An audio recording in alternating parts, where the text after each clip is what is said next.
Hello, and welcome to the East Africa Business Podcast. This show is all about showcasing entrepreneurs who are building businesses in this exciting part of the world. From reading high-level articles about the region, it can be difficult to really understand what's going on, and so my hope is that these interviews somewhat bring it to life, as well as stoking your curiosity to go find out more. On that, do take a look in the archive for more episodes that we've done, but for now, let's enjoy the rest of this funky intro music and then get started with the show. In this episode, I speak with Bilha Ndirangu, who is the CEO of one of Africa's most successful tech startups. Started in Kenya nearly 10 years ago, Africa's Talking now serves over 5,000 customers and has operations in 18 African countries. Most of this growth has been self-generated, though last year they took on investment of around $10 million to fuel the company's expansion. For those who have not worked in the tech space, an API, or Application Program Interface, is a way that software developers connect up different bits of technology. Without APIs, things get tricky, because if, for example, you want to build an app that sends an SMS to users, you need to negotiate directly with the telcos to allow them to send messages on your behalf. This comes with heaps of technical complexity and sometimes regulation to conform to, which means it's incredibly painful to do. Africa's Talking takes away all of that complexity by doing the hard work on behalf of developers. They go across Africa and complete the headache stuff of integrating with telcos and banks, and then allow developers to seamlessly plug in so their apps and businesses can easily begin accepting payments and sending SMSs. It's a great business model, which gets better with network effects of them expanding to more countries.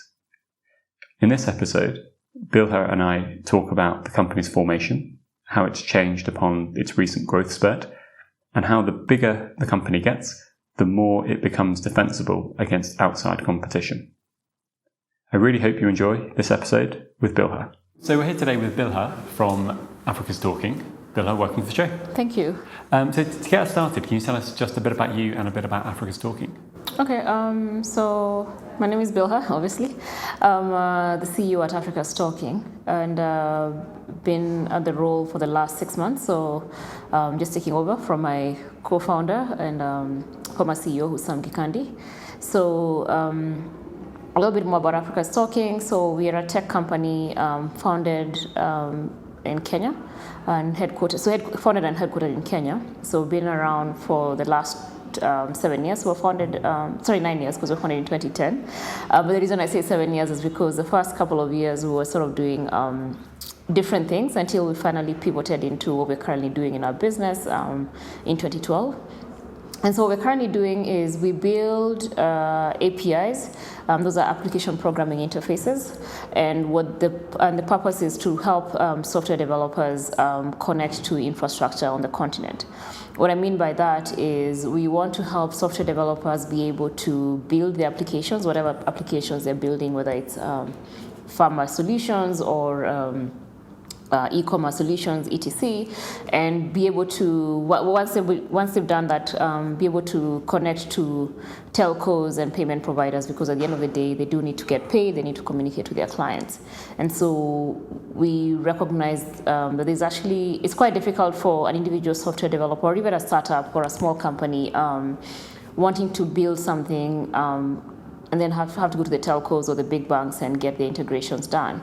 And so what the business does, or at least what the solution we're bringing to the table is, how do we democratize access to telcos and banking institutions, and also make it easy even for the telcos themselves to reach software developers, because they don't have to deal with individual developers. Mm-hmm. They sort of just deal with us, and then we would sort of bring all these developers. Very cool. Okay, so it's like technically it's complicated. Yes. To, I imagine, have these relationships with telcos, and mm-hmm. if you're a small little startup, it's almost impossible to do that. It's virtually impossible. Yeah.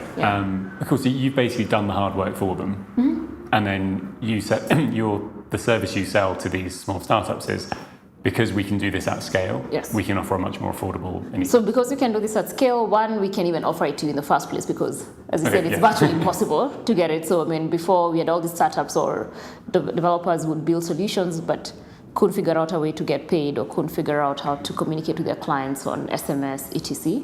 Or so firstly, we've already just removed that hurdle.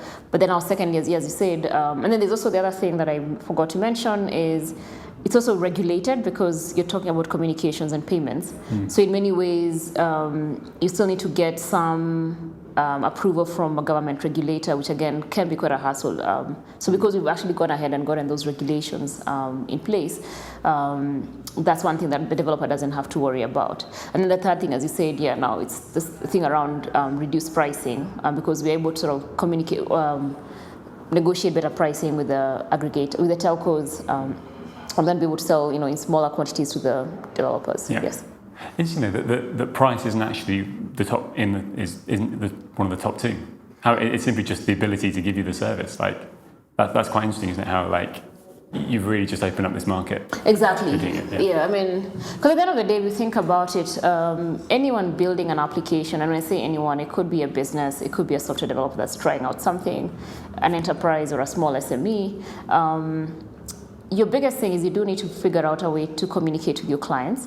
And then once you finish communicating with them, whether it's a payment reminder or it's, hey, let me tell you about my new product, once you've engaged the client, you also need to get paid at the end of the day. So it's a kind of thing where once that's available and it's a lot easier to integrate into different applications and services, it was naturally easy for it to become a top product in the market just because it's something that people needed.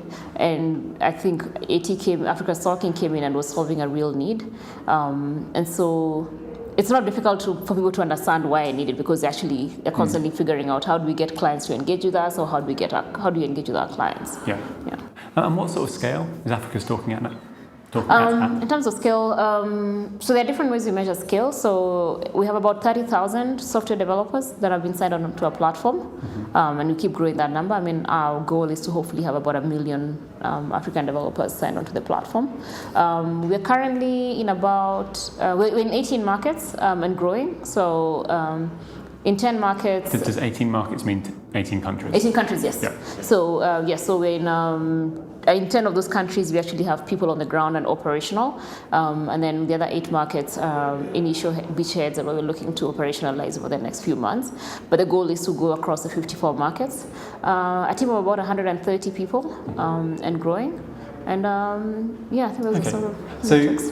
30,000 developers. So are developers your customers? Yes, so the way we think about it is that we think about our customers as developers. Okay. I mean, of course, behind the developer will probably be a business. Okay. What I mean by that is there might be an individual developer who is just kind of, building their own stuff, etc. But in many cases, it would tend to be a business that's looking to integrate our services into their workflow. So some of our biggest clients, for example, tend to be mobile phone lenders or clients that are or companies that are doing microfinancing or doing the pay-as-you-go sort of energy solutions, etc. But even big supermarkets, etc. So all this tend to be our clients because at the end of the day, as I say, businesses need to communicate with their end customers.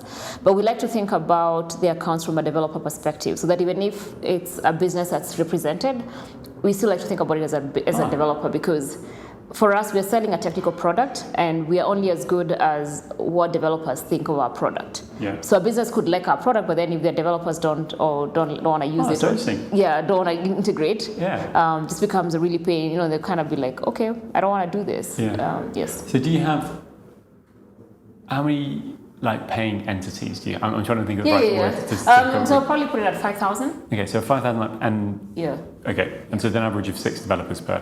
Exactly. So it could be that, or the other way could be, so it's 5,000, but then there's a lot of developers that we haven't found ways to monetize, and we're still figuring out how to monetize them. But they still derive value from. Exactly. So I mean, it's kind of thing where they've probably, because creating an account on the platform is free. So any developer who hears about us can create an account, and then what tends to happen sometimes is that they will build something, but they don't really take it to production, or they're just learning how to use the APIs, but they haven't found a way to monetize it. So I'd kind of put it at we have about 30,000 that we've registered, and we want to keep signing that on. We have about 5,000 that we've actually monetized. So at least we've been able to move them from creating an account, learning how to use a product, to actually building something that they can actually pay for. Cool. Okay. And you said that most of the ways in which people, so Africa's Talking, you've gone and you've done these, called integrations with banks and telcos and stuff, and you basically said, okay, out of this there are various services. Is that right? So Africa's Talking has various services. So you've got like an SMS. Yeah. So there are several services. So I mean, the way I like to think about it is anything a telco or a bank or any other infrastructure provider sells, we can find a way to expose it to software developers in an easy way, in an easy to consume sort of manner. And so some of the products that have sort of fallen out of that sphere are SMS. So there's your typical, your bulk SMS or two-way SMS. When I say two-way, it's when you've heard of short codes. So you're able to do SMS. There's USSD, which is a 3-digit number. So the *435 hash. That's quite, I mean, it's still quite useful, especially in this side of the world, because feature phones are still a big part of where. So USD, it's basically like a really light version of an app, is it? Precisely. But it works on a feature phone. But it works on any phone. And so you kind of just go through a bit of a menu. Exactly. Is that right? Yeah, so *345 hash, and then say like my bank actually gives me a USSD option in addition to the app that they give me.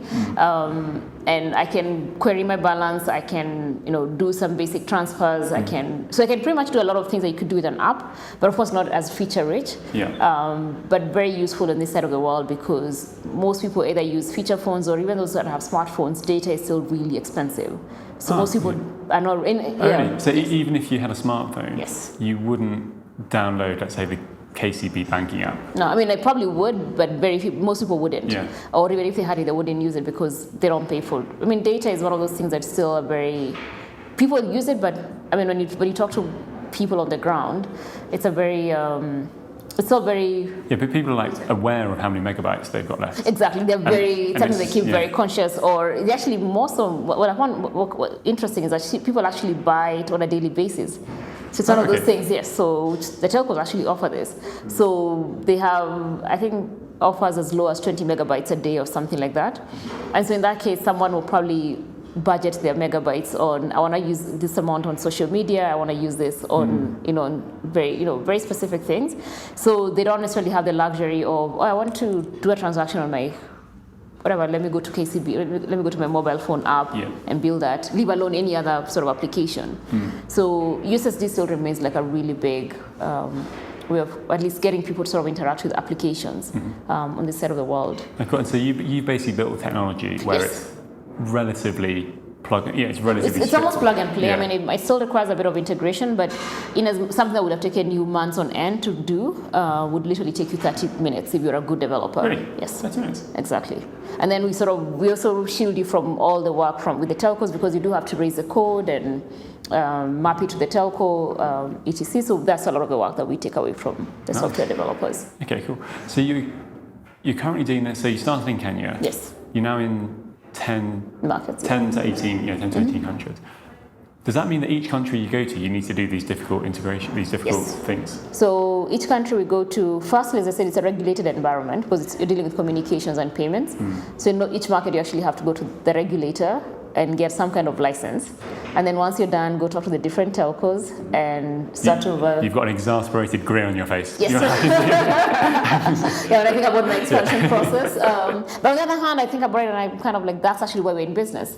Because if this was easy, then anyone could sort of go and do it. Because we actually have really big clients who have the clout and could actually go to a telco and get the integrations themselves because they're big enough and the telco, But they still want to work with us because once they think about the pain of having to talk to each telco, go through the integration process, and then maintain the integrations because there's a constant maintenance and support that's required.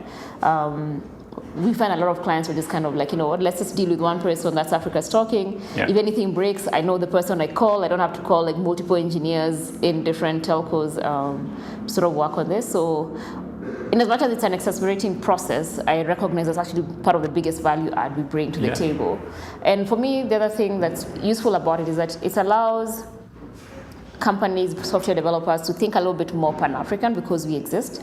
And what I mean by that is I've seen clients come in, maybe start out with us in Kenya, but because we do have a presence in, say, Uganda, Tanzania, Rwanda, they're sort of able to think, I could actually extend my product to all these other markets. And because Africa's Talking is actually there, I don't need to do any other integrations. My one integration with Africa's Talking will allow me to reach customers in Tanzania, Uganda, Rwanda, without having to do any extra work. So that's, I think, for me, one of the most important reasons why expansion is important. No. Have you seen many examples of that happening? Yeah, for sure. I've clients, for example, who've told me they'll only expand to the markets we are in. Okay. Because they're kind of like, I don't want to have to think about integrations.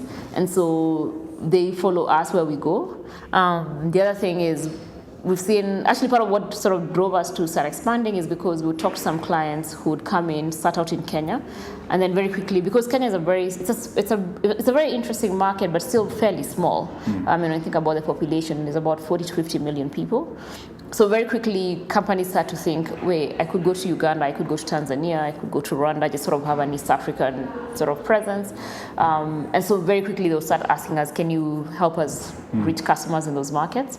But now, interestingly, because now we've also gone to West Africa and starting to look into Southern Africa, we have a presence in Nigeria, and as soon as we landed there, clients immediately started asking us, why are you in Ghana? So that also drives some of our expansion. But also at the same time, I've seen Kenyan clients now who have actually had who've actually said, you know what, we'll actually go try out Nigeria because Africa's Talking is there. So it's the same product, so we don't have to worry about the technical side of things. No, it's more, let's go and try and sell it. Are there any countries where you've said, right, we want to go there, and you've tried, and you're like, do you know what, this is even too hard for us? So far, no. I think partly because we do have, when I think about our vision, it's very Pan-African, and we're very entrenched in making sure that,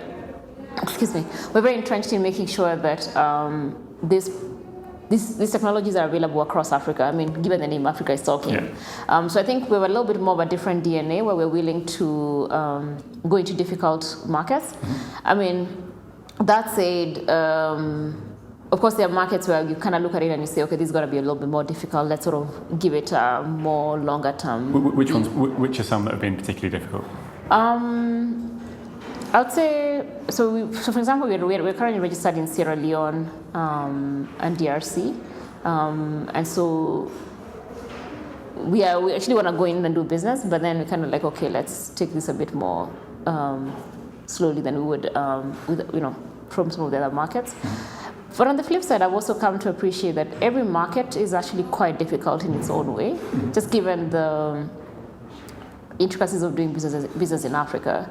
So I could actually tell you, even in the markets that we're in, there's been definitely some obvious challenges.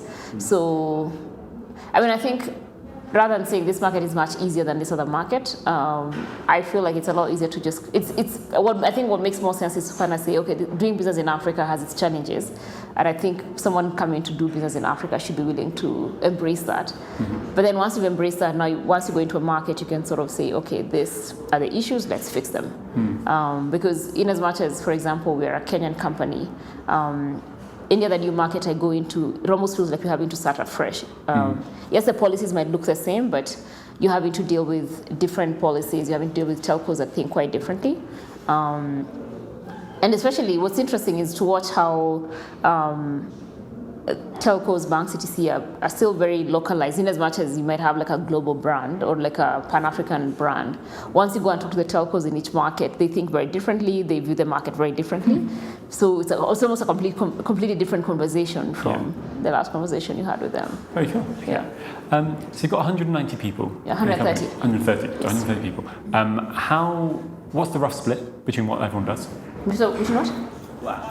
What's the split between what everybody does? So I think I'll probably put it at 50% engineering. So we're still a very hardcore engineering company because we build all our technology in-house. And those engineers, yes, they are doing the difficult integrations? Yes. Okay, so that's what, okay. Yes, so that's, so they do the integrations and they build the layer that the developers can connect to, and all the dashboards and everything that pertains to that. And then probably now the remaining people are probably put out about 20% doing operations, and then we have a fairly decent client relations and sales sort of organization. Okay. Yeah. 20%. Okay, cool. Yeah. So it's heavier on the engineering side. Exactly. Of things. Yeah. Okay. Yeah. And then how many people sit in Kenya? Kenya is still our largest market, so I'll probably put it at about 90 people. Yeah. And then the rest of the people are now scattered in the other markets. And when you do, for example, let's say you go to Rwanda. Yes. And you have to integrate with the telcos. Mm-hmm. Is that done from the engineers here, or do you have to have engineers in Rwanda doing that? So I think there's two levels. So there's two levels of integration. So I think the hardcore engineering, because it's more or less similar set of APIs, we found that it's a lot easier to sort of localize the engineering and have the engineers sit in Kenya. Mm-hmm. So say we go to Rwanda, I'll have someone on the ground who liaises with the telcos and makes sure that we get the information that we need, and then convey that to the engineers here. Sometimes the engineers might need to go to Rwanda or to the country and spend a few days or weeks finalizing the integrations. So once that's done, we then find that there's the constant support that's required, but that's not as involving as the original integrations. Mm. So in that case, we might have like a tech support person or an engineer sort of sitting in the different markets. Okay. Yeah, but we found that a lot of the core engineering work gets done out of Nairobi. Good. Okay. And how's the company been funded to date?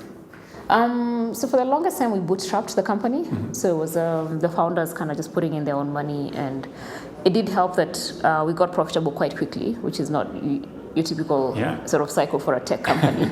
I'm just why could Africa's Talking get profitable quickly, whereas others couldn't?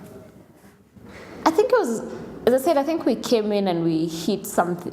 We found a need very quickly. I think there was the product. What do I call it? The problem we were solving was a real problem, and I think day one, the minute we were able to release the APIs into the market, there was a real hunger around it. But I think it also helped that we maintained a very lean team in those days. So it was, one of the founders is an engineer, so really did a lot of the engineering work. The other founder kind of helped just make sure that we got our telco connections done and the licenses and everything. So I think what helped is that we definitely had a lean team, and so Access is one. We didn't have that, we didn't have massive expenses, and we released a product, and almost day one, it kind of got the product market fit, and so we had a lot of people signing on. So that kind of helped get us profitable quite quickly. So we were able to sort of keep the business. Sort of funding the business out of its own pocket. But last year we took a first Series A investment from the IFC and Orange Digital Ventures. The IFC? Yes. So the IFC, it's the investment arm of the World Bank. Oh, okay. Yes. So they do have a venture capital group that. Is that like a commercially focused? Yes. Group? Really? Yeah. So the World Bank does commercial. Yeah. So that's exactly. Really? I didn't know that. Yes. Now you know. So that's that. So there's a World Bank, and they have the arm that's called the IFC. Yeah. And so they do commercially, targeted or commercially geared investments. And so, so last year we took funding from them, and part of the reason the business was still profitable then, but then we thought it might be worthwhile to bring in some partners on board for extra funding, and then it would actually help us expand a lot faster, especially given that our mission is to actually go across the continent. We'd kind of been able to kind of keep doing the slow burn sort of expansion, but then we realized, no, we actually do want to go we want to go across the continent a lot faster. Excuse me, and that of course requires a lot more people and requires a lot more. You need to hire ahead of the curve. So Exactly. So that's when. Wow. Okay, that must have been quite exciting. Well, definitely quite exciting. Changes the tone, and all of a sudden, that's where the massive growth came in. Yeah. I think up till before last year, we were about 40 people in the company, and so we've literally tripled. Wow. How's the company? Yeah. What's been like some ways in that, other than I guess you needing to get a bigger office? Yeah. What are some things which have changed in the company, but also what are some things which have stayed the same? I think what's changed, I mean, quite a lot has changed. I always joke with the team where I remember the days where we'd all sit in the boardroom. The entire company would sit in the boardroom and we'd all fit in one room. Now, all of a sudden, you're like, no, we cannot fit in one room. And so what that makes sense, I mean, it makes for, it's just a different way of communicating. Mm-hmm. So where else before it could have been easy to sort of make all decisions around a table and everyone knew where everyone was, where things are happening this way, etc. Now, you don't have the same luxury and you have to be a lot more, at least from my perspective, you have to be a lot more deliberate about how you communicate, who you communicate with, how do you... Because I'm still very passionate about making sure that everyone feels like they're part of the company and they're contributing and their ideas are heard. And that can become a lot more difficult the bigger you grow and you start sort of forming sort of hierarchies where this person has to report to this person, has to report to this person. And so part of the conversations right now for me has been how do we definitely bring a lot more management, so kind of making sure that everyone knows what they're doing and they're properly managed, but at the same time, you're not killing that culture, which was everyone could bring their ideas to the table and could feel heard and contributed to, felt like they're contributing to how the organization was moving forward. So I think learning how to communicate to a bigger team and making sure that all those ideas are still bubbling to the top, the best ideas are still bubbling to the top, regardless of someone's role or how long they've been in the company.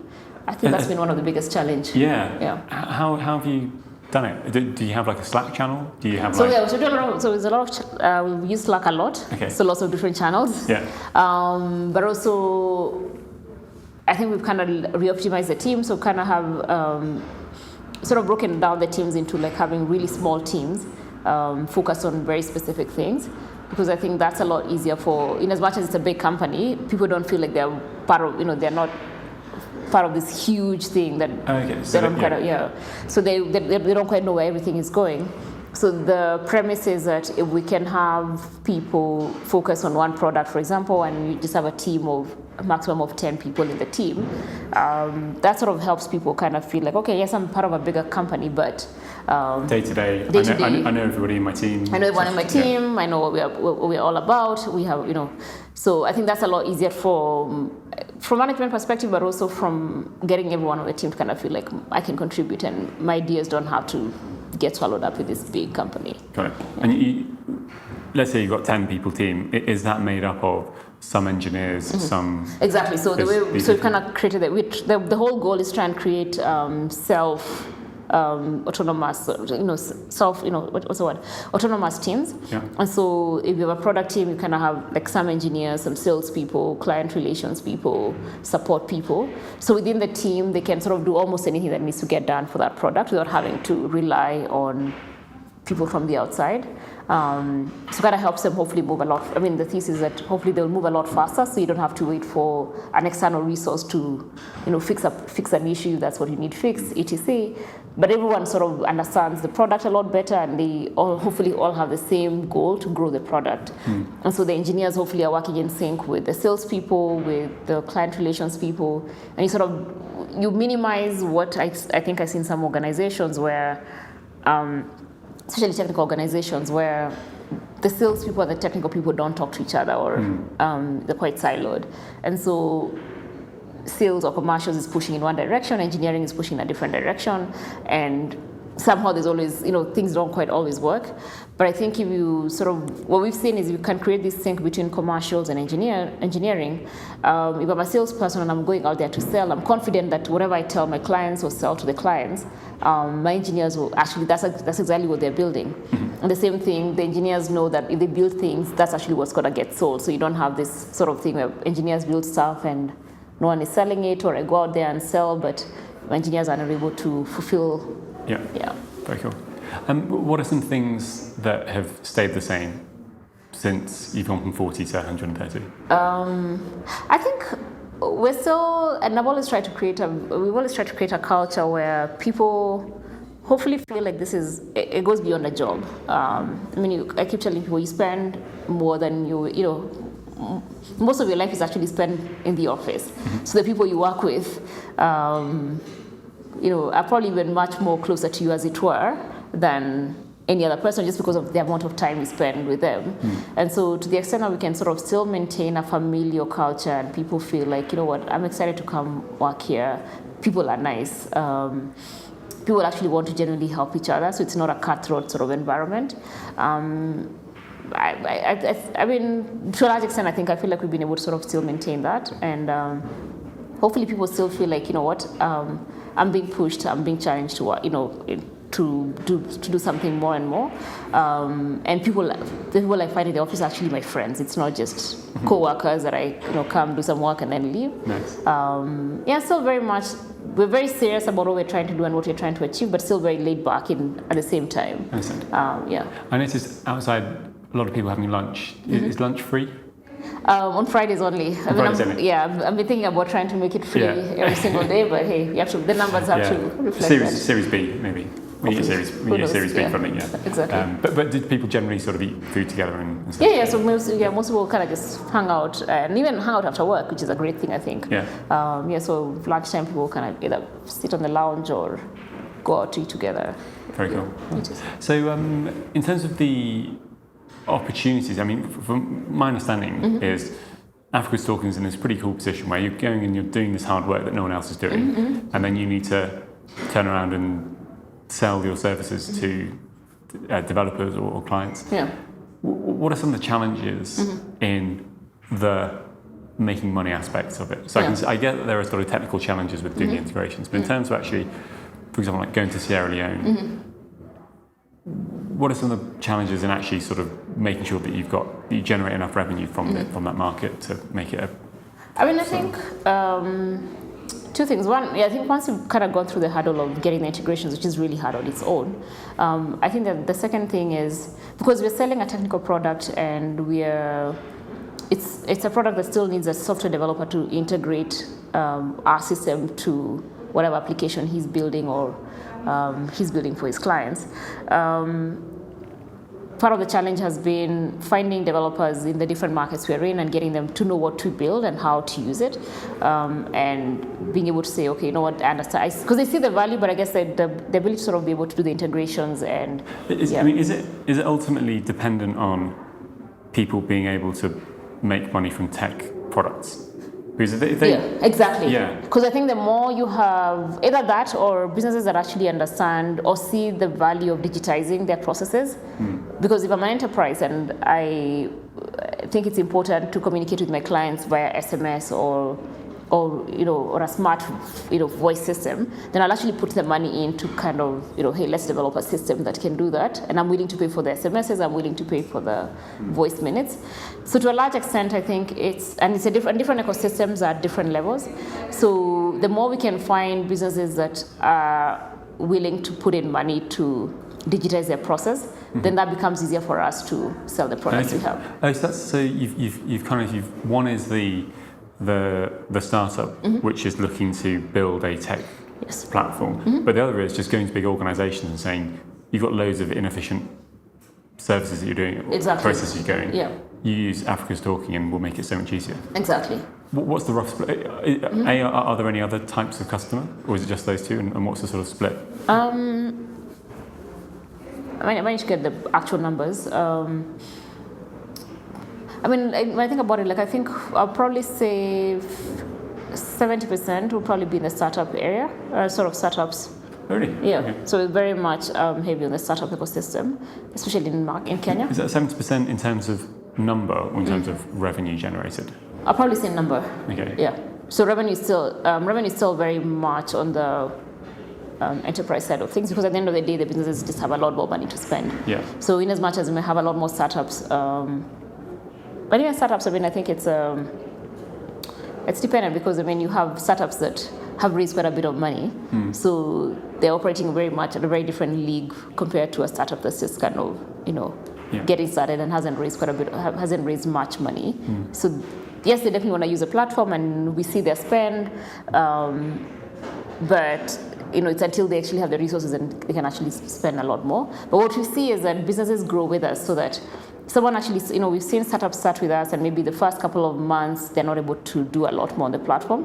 But as their businesses grow or as they raise funding, we actually see their spend on the platform growing or increasing. So that's why for us, it's really important to sell the value to anyone that's building technology, because technology scales. So we believe that if someone comes in and likes a platform from day one, maybe they might not be able to spend a lot day one, but then as whatever it is they're building creates more value or becomes more valuable, you're going to be there it then translates into more usage on the platform. Is there much resistance? I'm trying to think, maybe on the enterprise side, resistance to using Africa Stalking. Like, are there, maybe not competitors, but what are some of the other alternatives that exist for? I mean, of course, I wouldn't say necessarily resistance. I think it's more maybe the couple of things. One could be that they're probably locked up in a long-term contract with a different provider. So the question could be, how do you come in and make sure that either, the next time they're doing a contract or something, you're part of that. Of course, there's some enterprises that might say it's easy for us to go directly to Safaricom or to one of the telcos. Again, that works fine if the telco is just if the business is just trying to do a short-term thing and they can go to one telco, but very quickly breaks apart when they try and go to multiple telcos. And then I think learning how to, I think for us it's also learning how to sell to big customers. We started off as an engineering startup, and so we're very good, we really understand the developer mindset. Engineering being software engineering. Exactly, software engineering. And so it's been easier for us to sort of penetrate the startups or developers. You know who you're talking to. Exactly. So now we're having to learn how to work with enterprises and just realize that they have a different sales cycle and way of doing business. What are some of the interesting things you've learned? It's basic things like they create budgets like years in advance or like a whole year in advance, and so if you miss the budget cycle, you're out of that business kind of thing. Sometimes it might just be simple things around who do you need to talk to in an organization, because maybe the engineering is quite different from the person making the decision. Engineering could be very excited. Precisely, but the person that's making the decision, finance or the whoever it is. And what's a rough, not specific, but rough figure that if let's say you're 1,000-person corporate in East Africa or other parts of Africa, are we talking like $10,000 US, $100,000 US in terms of like how much are they actually going to have to pay you, pay Africa Stalking?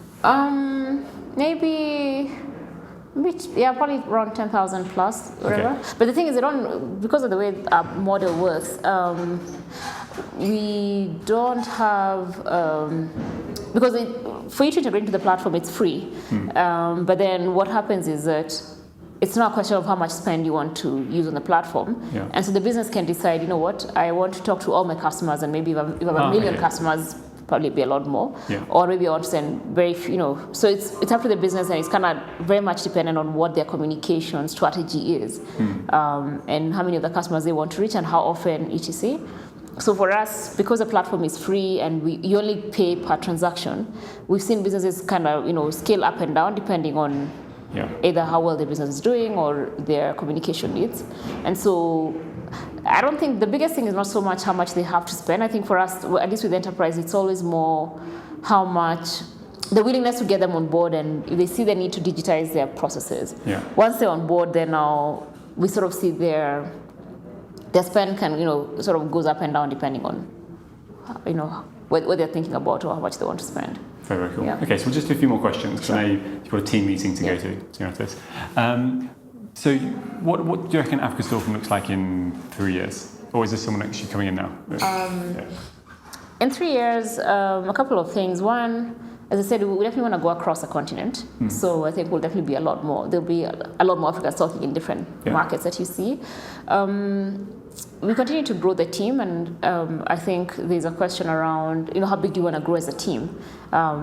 But I definitely do see us becoming just a few more employees. I still don't have a number in my head, especially we want to manage growth in the sense of we want to make sure that everyone coming in is well utilized, and but at the same time, we definitely recognize that we might need to grow the team quite significantly.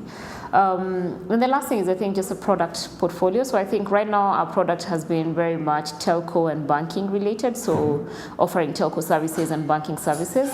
But the question is whether we can actually find ways to get a lot more products on the platform, and we're already starting to do that. Mm-hmm. So there's interesting plays around building a platform on IoT, the Internet of Things, a data analytics platform. So there, but all these products are still all geared towards software developers, and also trying to figure out what are other ways to engage software developers. So we're thinking about things like training. How do we train more developers? Just given that I think there's really smart, talented developers on the continent, but I think giving them a chance to sort of learn how to, work in a very high performance tech company, I think is really important. So finding ways that we can engage the developer ecosystem a lot more than just going beyond the platform that we currently provide. Very cool. And people who are listening at home, how can they learn more about Africa's Talking?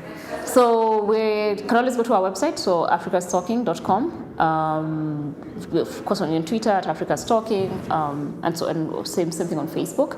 But more so, if anyone is actually ever in Nairobi in any of the markets we're in, we keep an open door policy, so anyone can walk in any time, and you'll always find someone to talk to. Yes. We also do quite a bit of developer outreach events. So especially for folks in campuses or developers. So you probably see us in a campus near you or a tech hub near you in any of the markets that we are currently operating in. Fantastic, cool. Well, Bilha, thanks so much. Thank you so much. And Before we head, just a quick moment to say thank you for listening. You can see show notes for this episode by heading to the new website www.theeastafricabusinesspodcast.com. If you'd like to learn more about the show and the work we do, then you can have a bit of an explore on the website and also subscribe to the various places such as Facebook, Twitter, YouTube, and email. Finally, if you felt this was a good episode and you've been enjoying the show recently, then please do consider leaving a rating for the show on Apple Podcasts or Spotify or wherever you listen. You could also tell a friend who's curious about these sorts of businesses that we feature, and indeed, if you know of a business that you'd like to be interviewed on the show, please feel free to reach out via any of the channels mentioned above, and we'll see what we can do to have an interview and showcase them on the show. In any case, have a great week and speak to you soon.